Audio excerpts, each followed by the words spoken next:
আমি এই মুহূর্তের ছবি জানবো, কথা বলবো। কৃষ্ণেন্দু অধিকারী আমাদের প্রতিনিধি রয়েছেন, সেই মুহূর্তের ছবি কৃষ্ণেন্দু দর্শকদের দেখাচ্ছি যখন অভিষেক বন্দ্যোপাধ্যায়কে দেখতে মমতা বন্দ্যোপাধ্যায় তিনি পৌঁছলেন হাসপাতালে।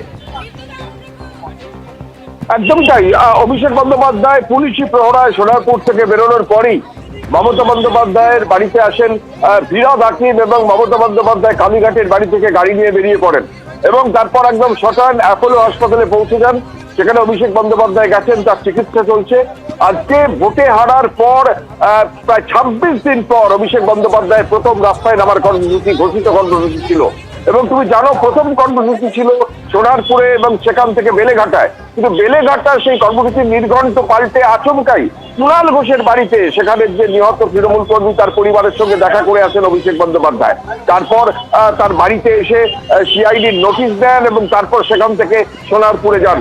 এবং ভোটে হারার পর প্রথম যখন রাস্তায় নামেন অভিষেক বন্দ্যোপাধ্যায়, সোনারপুরের সাধারণ মানুষ, বিশেষত মহিলারা, সেই তীব্র ক্ষোভের বিস্ফোরণ ঘটে। সেখানে তীব্র জনরোষ দেখা যায় তাকে ঘিরে, এবং সেই জনরোষের মধ্যেই তিনি কোনো রকমে ভেতরে পৌঁছন। প্রথমে বাইকে করে, তারপর হেঁটে, এবং সেই প্রত্যন্ত জায়গায় সেখানে পৌঁছন। ডিম ছুঁড়ে আসে তার উদ্দেশ্য করে, হেলমেট পরাতে হয় বাধ্য হয়ে। এসবই নজিরবিহীন যে তাকে বাঁচানোর জন্য হেলমেট পর্যন্ত পরাতে হয়, এবং সেই হেলমেট পরেই কোনো রকমে সেই সোনারপুরের নিহত কর্মীর বাড়িতে পৌঁছন অভিষেক বন্দ্যোপাধ্যায়। বাইরে চিৎকার চেঁচামেচি চলছে এবং তারা বারবার অভিযোগ করছেন যে বিগত দিনে অভিষেক বন্দ্যোপাধ্যায় যে সমস্ত কথা বলেছেন তাতে মানে হিংসাকে প্রশ্রয় দিয়েছে। এমনকি তৃণমূলের জমানায় তারা নির্যাতিত হয়েছেন এবং নিপীড়িত হয়েছেন, এবং নিপীড়িত হওয়ার পরেই সাধারণ মানুষ আজকে রাস্তায় নেমেছেন। এবং রাস্তায় নেমে অভিষেক বন্দ্যোপাধ্যায় যখন পৌঁছন, সেখানে তাকে ঘিরে ধরে বিক্ষোভ দেখাতে শুরু করেন।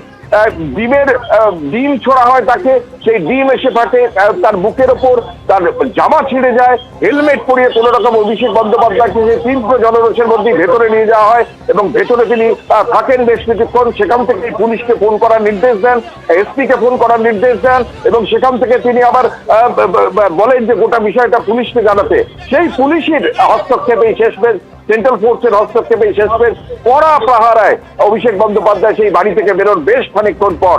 তখনও তীব্র জনরোষ ছিল, কিন্তু সেই জনরোষকে পুলিশ কার্যত সরিয়ে দিয়ে অভিষেক বন্দ্যোপাধ্যায়কে উদ্ধার করে, এবং উদ্ধার করে নিয়ে কলকাতার পথে আসে। মাঝপথ থেকে কলকাতায় ফেরার পথে অভিষেক বন্দ্যোপাধ্যায় সরাসরি অ্যাপোলো হাসপাতালে যান।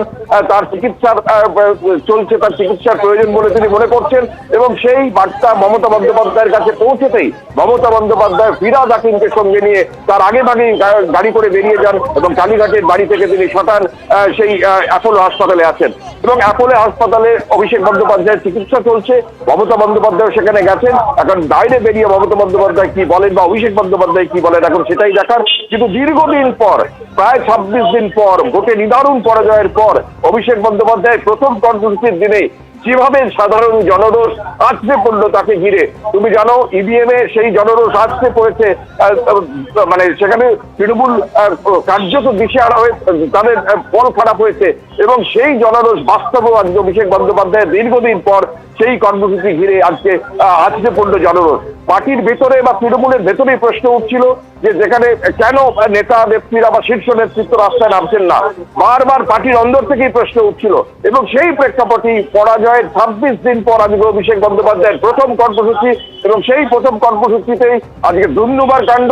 এবং দ্বিতীয় কর্মসূচি ছিল বেলেঘাটায়। সেই বেলেঘাটায় কার্যত তৃণমূল তরফে যেটা দাবি করা হচ্ছে বা জানা যাচ্ছে সূত্র মারফত, সেখানে বিজেপির এই যে বিক্ষোভ, সেই বিক্ষোভের আঁচ বুঝতে পেরেই কুণাল ঘোষ তার বাড়িতে অভিষেক বন্দ্যোপাধ্যায়কে ডেকে নেন, এবং সুকিয়া স্ট্রিটের বাড়ি, সেই বাড়ির 3 তলায় কুণাল ঘোষ সেখানে অভিষেক বন্দ্যোপাধ্যায়কে ডেকে নিয়ে, এবং সেখানে নিহত পরিবারদের সঙ্গে তাকে কথা বলিয়ে তাকে বাড়ি ফিরিয়ে দেন।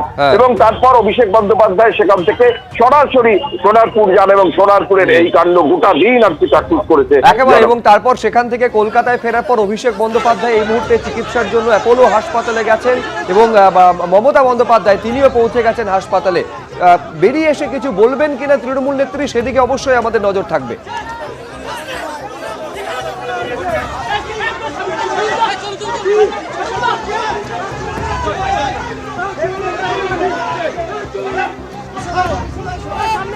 এবিপি আনন্দ, এগিয়ে থাকে, এগিয়ে রাখে।